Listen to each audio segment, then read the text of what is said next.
আসসালামু আলাইকুম। আজকে একটি গুরুত্বপূর্ণ কথা বলি। ফ্রিল্যান্সিংয়ের প্রথম কাজ আপনি কিভাবে করবেন, এটা এই জিনিসটা অনেকে জানে না। আমরা অনেক সময় ভাবি যে আমি ফাইবার থেকে বা মার্কেট প্লেস থেকে আমরা কাজ শিখে ডলার ইনকাম করব, এটাই কিন্তু সবাই বেশিরভাগই কিন্তু এটাই ভাবে।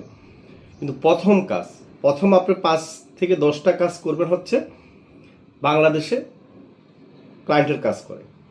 কারণ হচ্ছে আপনি যদি আমেরিকান ক্লায়েন্টের কাজ করতে যান প্রথম দিকে, যদি এক্সপার্ট না হন, তাহলে কিন্তু একটা কাজ করার পর আর ওই ক্লায়েন্ট আপনাকে আর কাজ দিবে না। কারণ হচ্ছে তাদের কাজগুলি কিন্তু খুবই দক্ষভাবে করতে হবে।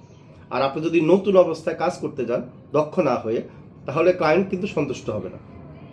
সেজন্য প্রথমে বাংলাদেশ থেকে কাজ করবেন, আর প্রথম পরিচিত নিজের মানুষের কাজ করবেন, প্রয়োজনে ফ্রিতে কাজ করবেন প্রথম কাজ। তাহলে আপনারা নিজের পরিচিতদের থেকে কাজ নেবেন। ধন্যবাদ।